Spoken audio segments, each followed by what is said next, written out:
Yo, what's going on, people? What's going on, people? Today we're going to be talking about Thailand. How much does it cost? Where do you need to stay? All the best bars, everything that you guys need to know. So coming up at number one is your flights. You need to be looking for cheap flights. So where are you going to find cheap flights? You've got Kayak and you've got Skyscanner. Some people say to use Google Flights, but to be honest, I've never fucking used them. Now, when I used Skyscanner, I found a one-way flight to Thailand for £263. There was one stopover in a place called Kazakhstan or Turkmenistan. That's the one, Turkmenistan. And boy, when I got there, fucking hell, it was like Baghdad, mate. It was a shithole. So don't land there. Whatever you do, for fuck's sake. And then obviously landing in Bangkok. Now, luckily for me, at the time, I had a pal who had like an apartment, and there was like a shared swimming pool and a gym and stuff like that. He was in Dubai at the time, so he was like, listen, you stay there for a week, wait till I get back, and then we decide where we're going to live. So we ended up moving in together. Mostly stayed in villas, to be fair. We were doing a lot of trading, forex trading at the time, so we were staying in villas, partying. It was all good stuff.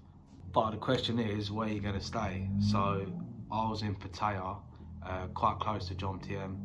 I was paying, technically, I weren't paying anything, but if anyone else was to pay for that apartment, it'd be £140 English a month, and then about £10 for water and electric at the end of the month as well. So it wasn't really a lot of money, to be fair. Well, it ain't, is it? It's fucking peanuts, let's be honest. And where do you find these gaffs? So a lot of people use Airbnb, Booking.com, and some other third-party apps and stuff like that.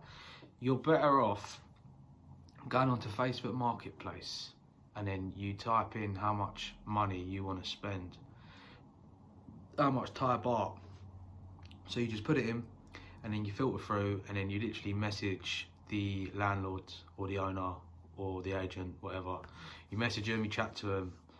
They can literally, within the next day, couple of days, you can go down there, you can see the place if you like it, and then yeah, you can rent it. But a lot of places, they want you to do either 6 months or a 12-month contract. They want you in there a long time. But so a lot of people end up paying long term, end up paying about the £2,000-3,000 English for the year when they just come there on holiday. But other people that I know that do that, you're not allowed to do it, but it's one of them ones, like, who's gonna know?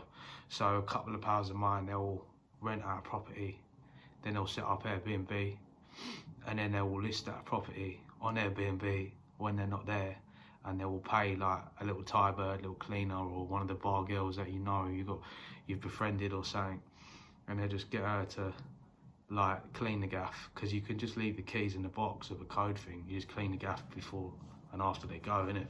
So it's quite, if you do get caught doing it, you probably get charged a couple of grand, but at the end of the day, it's mostly owned by the Chinese, and do you know what? They're never even there. They're never even there to know about it. Now, obviously, I'm not condoning it, saying that you should do it. I'm just saying that it's been done and people do it. Now, when it comes to food and stuff like that, there's going to be food everywhere. There's going to be street snacks and food. There's going to be people riding around selling stuff. You'd be like on the back of a bike on the little motorway, whatever you call it, on the old busy roads, and you'll have someone walking down the road with some stuff trying to sell it to you. Do you know what I mean? It's a mad old place. Now, there's a place in Pattaya, Soy 6, a place called Cheap Charlie's, like a breakfast place. Absolutely banging. I mean, you can get breakfast starting from like 200 baht. I mean, some people are like, oh, it's expensive. But what do you expect? Like, if you go to a tourist place, you're going to be paying them touristy prices. If you want cheap, then just go somewhere like Isan. Do you know what I mean? I mean, like, there's literally hundreds and hundreds of clubs that you can go to. if you are walking around, people online will get upset if you do a TikTok or something without a t-shirt on, even though you see hundreds of people doing it. But apparently it's like a respect thing, you're not meant to do it. But if you take your top off around Pattaya and you walk around there, you'll get all the ladybirds or the lady boys try and touch you up. It's fucking hilarious, mate, if that's what you like. Massages, I mean, they're quite good. They start at like £6, and then obviously you can get extras. To be honest, I'll tell you a funny story. I went to a massage one night with my pal at like 1 o'clock in the morning because I just generally wanted a back massage. And I said to her, I was like, I don't want nothing extra. I said, I just want back massage. That's all I want. Like, my pal was like, yeah, go on, I'll get something extra. I started laughing. I was like, yeah, sweet. Anyway, giving me my massage now. She's not doing it properly. And she's like asking me like if I'm married or I've got a girlfriend, stuff like that. I'm like, nah. I was like, I'm single, just come here for a back massage. And she's like, oh, I don't even do massage. I'm like, what do you mean? She's like, you want happy ending? I just started creasing. I'm like, nah. She's like, but you're single. She's like, why come here at this time? Why come here at this time? I'm like, because I've got a bad back, man. I was like, I want you to give me a massage. I was like, I can get that off whoever I want. Like, like, yeah. So it was a bit of a shit massage, to be honest.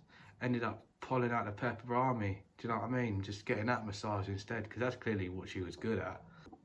And bar fines, those that want to know about bar fine, what is it, how much is it, and all that. So bar fines, basically, you go to a bar and there'll be a load of girls in there working, playing pool, serving drinks, stuff like that. As soon as you sit down, like one of them, or not, if not all of them, will lock eyes with you, try and like chat to you, ask you if you want a drink, they'll sit down with you, then they'll ask if you'll get them a drink. Now their drinks are twice the price of your drink. So all you want to watch out for is if you offer them a drink and they have a drink, if they order like 2-3 drinks for himself, like that's fucking dough. Like, so you gotta watch out for that. So in places like Pattaya and Jomtien, it is usually quite cheap. I mean, some places for 500 baht, you can literally get her to stop working for the day. That takes her away from work, and then anything extra that you want to do to her or want to do, yeah, you basically negotiate with her. She'll tell you how much she wants. But if she generally likes you, she won't charge you no money. Now you get them people out there that are like, oh yeah, but they're just playing the long game. Yeah, but so do most people, mate. Think about it. Girls in the UK, they're all about your money anyway. At least when you go to a country like that, at least they're actually nice to you. Like, they generally want to care for you and like be nice. Whereas birds here in the UK, like, they're all about taking your money and giving you attitude and making you feel like a prick in the process, bro. Fuck that. When I went to Thailand, yeah, I had like a different bird like every few days. Like, and not every bird I had to pay for, bro. A lot of the time it was free birds. Like, they see a white guy, they see an English guy, like, they like, do you know what I mean? If you're a handsome man like myself and you've got a good beard game, do you know what I mean? You get loads of Thai birds for free. Or lady boys, big boy. Now the nightclubs are a different ball game. So soon, if you get VIP or a little table, which we always used to do, as soon as you get that table, you're getting proper 10-10 staring at you, making eye contacts, basically asking for you to tell them to come over to get them a drink. And they want to sit with you all night long because obviously you're going to be buying them drinks, yeah? That's what's expected. If you don't, then it's just like, what the fuck? They're like, oh, cheap Charlie. Like, if you don't want to buy them drinks and shit like that. But what I used to do, I used to go onto Tinder, and then I used to chat to a bird, say like, are you freelance? Are you a bar girl? What do you do for work? If they say they're a normal girl, like they work in 7-Eleven, or they work on a farm, or blah, blah, blah, blah, blah, get them out, have a few with them, get them a bit of food. They will come back to your house for free, bro, I'm telling you. They'll end up wanting to be your boyfriend and fucking marrying off to you and all that game. Like, it's very easy to lead these birds on if you wanted to. I'm not saying you should, I'm not saying that's good, I'm just saying it's not hard to do that if you wanted to. But overall, what do I think of Thailand? I think it's a good place to go on holiday, it's fun, but I don't think it's the right place to live, for me anyway.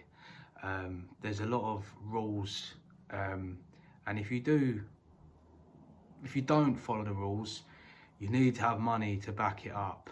It's more of like a pay to play kind of lifestyle. You can be whoever you want to be, do whatever you want to be in that country, but you've got to follow certain rules, and if you don't, then it's going to cost you thousands and thousands of pounds. Some people, they make silly mistakes over there and then they can't return for a long time because they don't want to sit in a Thai prison for silly things. So you just got to be careful about that as well. But if you're going there on holiday, have fun, enjoy yourself, have a big blowout, like all A system, and then, yeah, enjoy the memories. But living there, you need constant cash flow coming in, and it's not as easy as everyone makes out to be making thousands of pounds on your phone every month. It really ain't. You need to have a lot of money to be making money in the first place, or have a good platform that's bringing in an online income.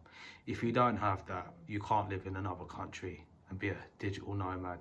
You might get lucky, you might get an online job, but the chances of that happening are quite fucking slim, unless you know someone that's already in the game doing certain things.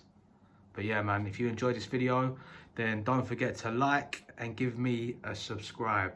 If you don't, then you're a nonce. Peace.